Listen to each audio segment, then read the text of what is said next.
Olá, seja muito bem-vindo a mais um programa Doctor Entrevista. Você sabe que o programa convida pessoas de Caratinga e região vizinha ou que estão visitando a cidade para um bate-papo, para que contem sua história e experiência de vida e deixem uma mensagem, uma lição. O meu entrevistado de hoje é o Patrick Luiz. O Patrick é de Bom Jesus do Galho. Ele já foi aluno da Docton, é muito jovem, como vocês podem ver, mas já é professor, é advogado em Belo Horizonte e hoje veio contar um pouquinho da sua trajetória de vida. Patrick, seja muito bem-vindo, viu? É um prazer tê-lo aqui conosco. Vanessa, sou eu que agradeço. Para mim é sempre um prazer retornar à Casa Docton, onde também me criei. Seja muito bem-vindo. Pois é, o Patrick é de Bom Jesus do Galho, mas no distrito pequenininho ali, né? O distrito de Quartel do Sacramento tem hoje quantos mil habitantes? Mais ou menos 1000 habitantes. 1000 habitantes. Bem E foi ali que tudo começou? Você é de lá? A sua família também não? A minha mãe é de Quartel do Sacramento, meu pai é de Caratinga. Mas eu nasci em Bom Jesus do Galho e logo em seguida fui para Quartel do Sacramento, onde meu pai trabalhava como policial militar. Seu pai foi policial, então? Foi policial em Quartel do Sacramento por quase a totalidade da sua vida. Fala um pouquinho quem foi seu pai, só para que as pessoas conheçam. Muita gente deve conhecer, né? Eu acredito que sim. Meu pai nasceu aqui em Caratinga, é filho de um antigo senhor que morava na rua Capitão Paiva, ali no bairro Esperança, e muito conhecido pela alcunha de Zé Faz Tudo. É por quê? Porque ele fazia de tudo um pouquinho. Já foi bombeiro, já foi relojoeiro, então era, como se diz no interior, pau para toda obra, né? Então, bombril. Exatamente, mil utilidades. E nasceu ali meu pai, criado com muitos irmãos, cresceu em Caratinga, tem um amor pela cidade de Caratinga gigantesco, trabalhou na região de Bom Jesus do Galho e assim que se aposentou quis voltar para Caratinga. Ele foi sargento, que você me disse? Ele era policial militar em Bom Jesus do Galho. Luiz. Sim. E sua mãe? A minha mãe é de Quartel do Sacramento, filha de comerciante, é Lurdinha. Sim.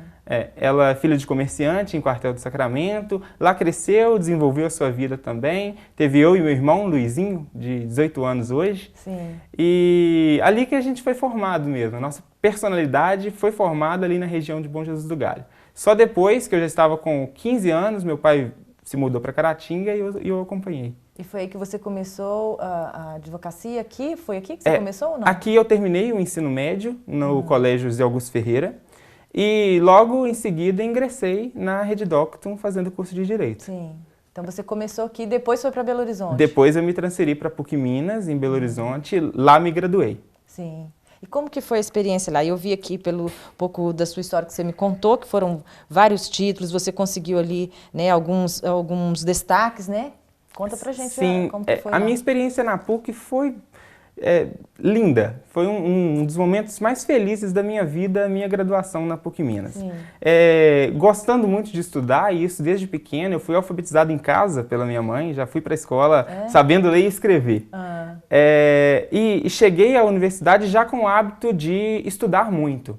Então, nunca tive dificuldades durante a graduação, sempre muito estudioso, fazia projetos de pesquisa, fui pesquisador com bolsa do Conselho Nacional de Pesquisa, fiz projetos de extensão, estágio, e como tinha uma média que era bastante elevada durante a graduação, quase a totalidade dos semestres eu era indicado como aluno de destaque acadêmico, que é um título concedido pela PUC Minas ao aluno com maior média e maior destaque na graduação durante cada semestre. Sim.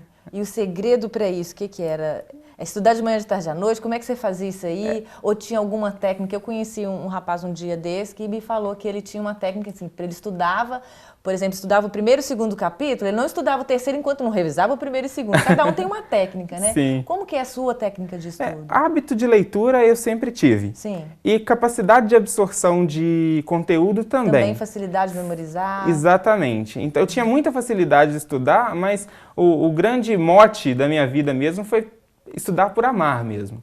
Você gosta Nunca foi um esforço, eu nunca virei uma noite estudando como esforço para fazer uma prova no outro dia, não. Eu sempre gostei de estudar, eu fazia por prazer. Pegar um livro e virar de capa a capa por prazer, e não por obrigação. E esse eu acho que é o grande lance, né? Quando você faz algo por prazer, inclusive o trabalho, não é um trabalho, né? É um prazer você mesmo, simplesmente vive, não é mesmo? Verdade. Agora, tudo bem que você tem essa facilidade porque gosta, porque ama, né? Tem habilidade, então não foi tão desafiante a questão dos estudos. Mas ir para lá, né, para uma cidade maior, Você que saiu aqui do distrito, né? Como é que foi isso para você? Quais foram os desafios nesse sentido lá? Olha, Vanesca, eu tenho uma mãe que é extremamente dedicada à família. E desde que eu e meu irmão éramos pequenos, ela fazia tudo por nós dois. Sim. Então, eu cheguei aos 18 anos extremamente dependente da minha mãe. Sim. Era aquela mãe coruja mesmo, Sim. de levar comida na cama, né? de levar café na cama, sabe? Uma família muito amorosa. Tive muita sorte de ter isso. Eu acho que isso é realmente a minha base. É uma base, né? Então, tomar a decisão de ir para outra cidade foi algo que eu senti necessidade como crescimento pessoal. Sim. De ir para uma capital, de conhecer pessoas novas, de me virar sozinho, de cozinhar. Né? Aprendeu? Aprendi a cozinhar, aprender a muita coisa, a pegar um ônibus, sabe? Administração financeira, Exatamente, né? Então orçamento ali limitado, né? Depois começa a fazer estágio, orçamento limitado, ainda mais limitado. Sim. Então, fazer essa gestão da minha vida era algo que eu precisava ter como fator de crescimento pessoal. Esse foi realmente o ponto que me fez sair de Caratinga. Sim. De dar a notícia da minha mãe que eu queria estudar fora, de fazer o Enem e de ir para PUC Minas. Ela aceitou assim logo de imediato? Logo de imediato, não. Imaginei. Foram conversas duras em casa, foi insistência da minha parte. Na verdade, eu tive que passar 2 vezes em uma universidade fora de Caratinga para ir, porque da primeira ela não me permitiu. É mesmo? Na primeira eu tinha passado para Ouro Preto e ela não permitiu que eu fosse. Sim, mas a mãe tem, né, um medo. Eu tinha 17 anos. Muito novinho, né? Então... Mas aí você não me respondeu. Qual que foi o desafio? Apesar que foram várias coisas novas, né, que você teve, mas o que foi mais difícil? O desafio foi cortar o cordão umbilical. Não ver os pais todos os dias, ter que falar por telefone. Então, foi um momento, o início, pelo menos, foi um momento sofrido, assim. Aquela coisa de ligar o chuveiro e chorar mesmo, porque tá longe dos pais, sente novo. falta, né? Aí você começa a raciocinar como é a vida em casa, né? Como é a facilidade de ter os pais ali, de ser acordado na cama sem despertador, mas com aquele carinho de mãe. Né? Isso foi o grande desafio, assim, especialmente por conta da família que eu tinha, que era uma família muito presente. Sim. De qualquer forma, com certeza te fez mais forte, você aprendeu muita coisa, ganhou vários destaques que, inclusive, fizeram com que você pudesse ir estudar lá em Portugal, né? E nós vamos falar sobre isso no segundo bloco, né? Daqui a pouquinho, depois do intervalo. Rapidinho nós voltamos, tá, Patrick?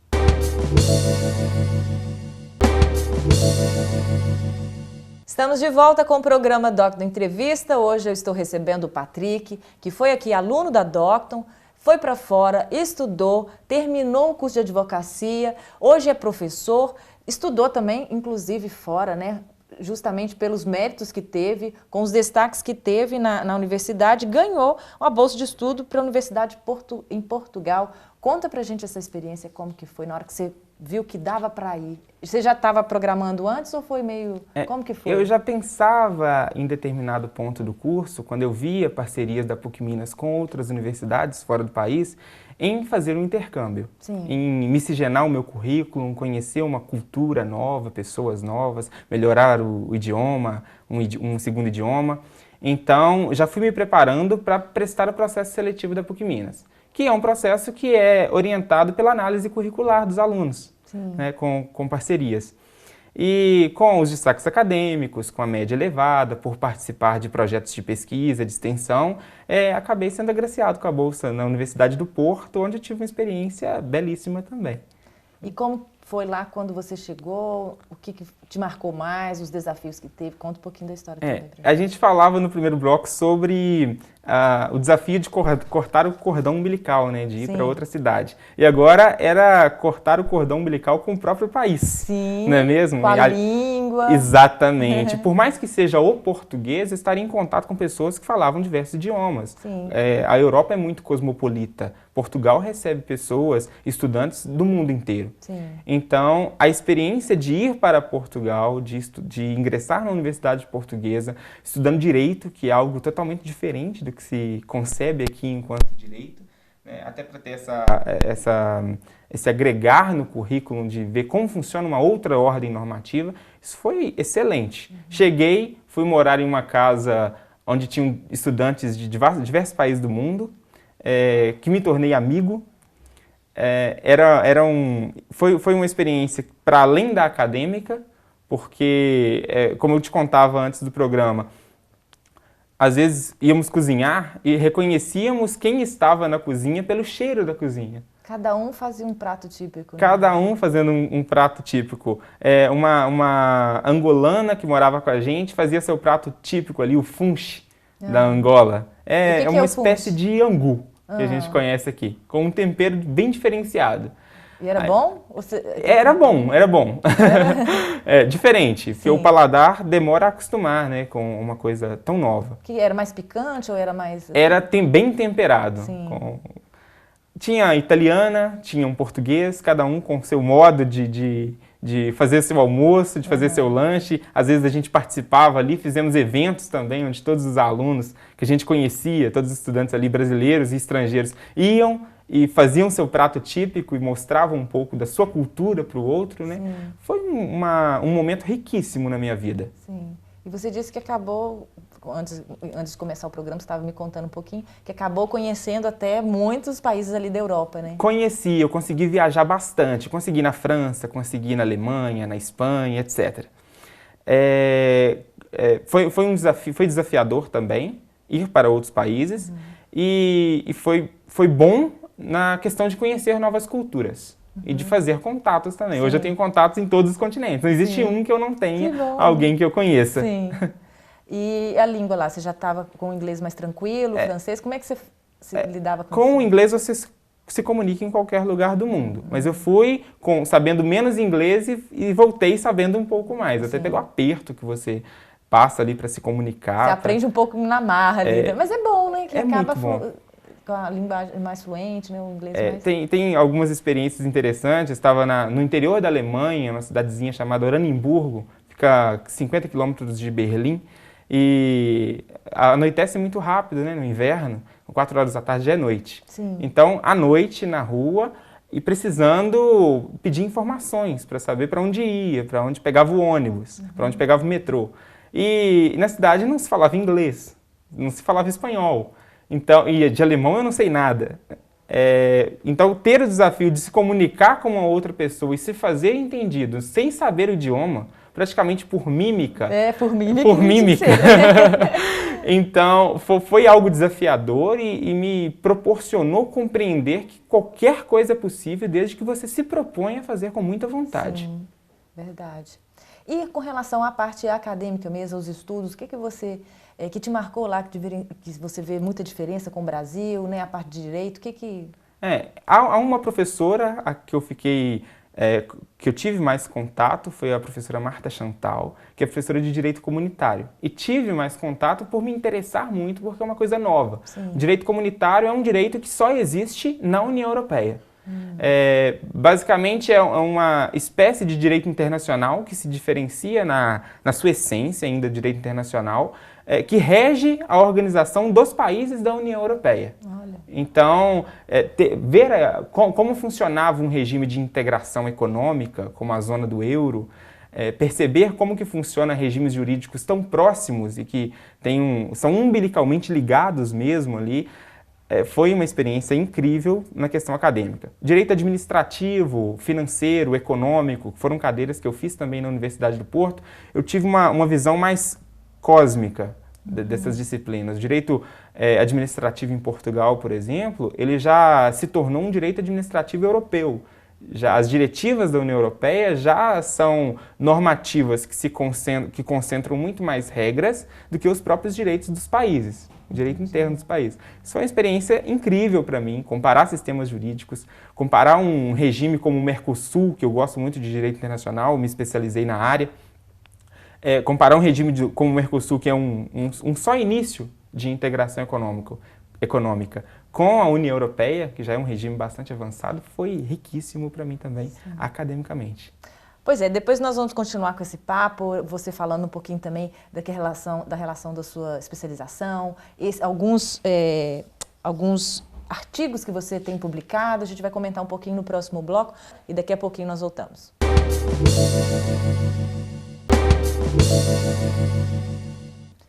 Voltamos agora com o programa Doctor Entrevista e hoje quem está contando a sua trajetória de vida é o Patrick Luiz. O Patrick, como eu falei no primeiro bloco, segundo você que não acompanhou, ele foi aluno da Doctor, hoje é advogado, é também professor e tem feito um trabalho muito bacana, né, na questão de artigos, tem publicado alguns artigos. Fala um pouquinho dos assuntos que você abordou nesses artigos e o que representou para você. Ótimo.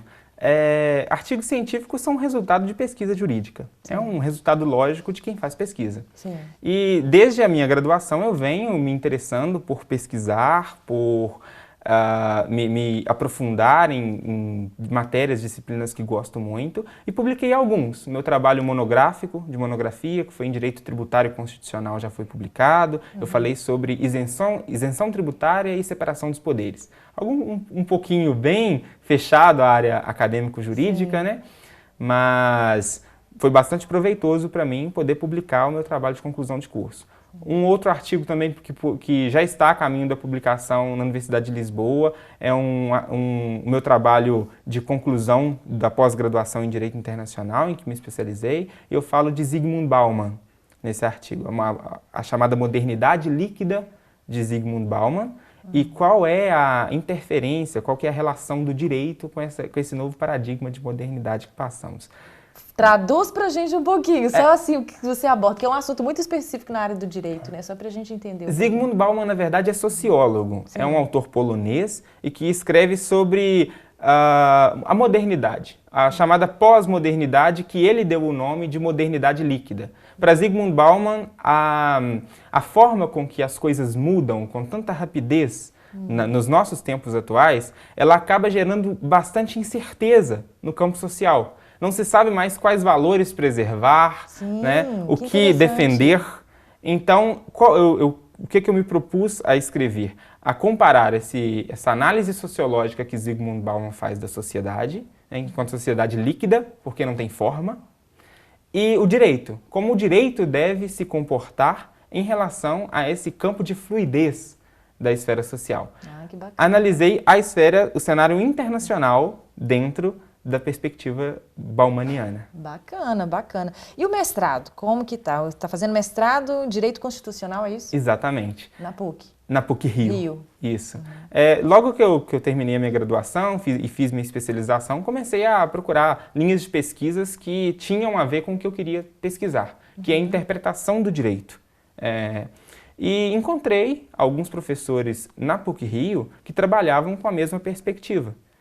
Me inscrevi para o mestrado, fiz o processo seletivo, fui aprovado com bolsa CAPES e me mudei para o Rio de Janeiro e comecei o mestrado no início desse ano. Já concluí o primeiro semestre do mestrado. Gosta do Rio? Estou gostando. A cidade é maravilhosa, sim. Não é mesmo? Estou aproveitando, como diz uma amiga, inclusive o mestrado. Né?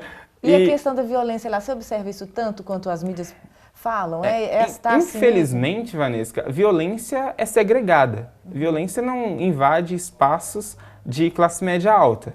Estou, graças a Deus, em uma região que é muito segura no Rio de Janeiro, que é a Zona Sul, próximo da PUC Rio. Então ali não se vê violência, as pessoas não são assaltadas nesse tipo de ambiente. Porque às vezes eles colocam o Rio como se tudo fosse, né, todo tempo. E a mídia acaba aumentando um pouco, isso eu te perguntei, né? Um trabalho propagandístico também, né? Sim. Então, eu percebo que há violência no Rio, existe, mas é segregada. Sim. É segregada em áreas periféricas e em áreas mais pobres. Sim. Eu não falo isso com nenhum tipo de alegria. Não, entendi. Né? Mas é o que acontece. Muito bem. Você tem apenas 25, você me disse? 25 anos. 25 anos, muito novo, com essa bagagem, com essa experiência. Eu vou te perguntar, de lição de vida, o que você leva de tudo isso que você já viveu? O que é importante de valores para você? Primeiramente, a valorização da família. Porque se não fosse a minha família, a minha carreira não tinha chegado até aqui tão rápido. Sim.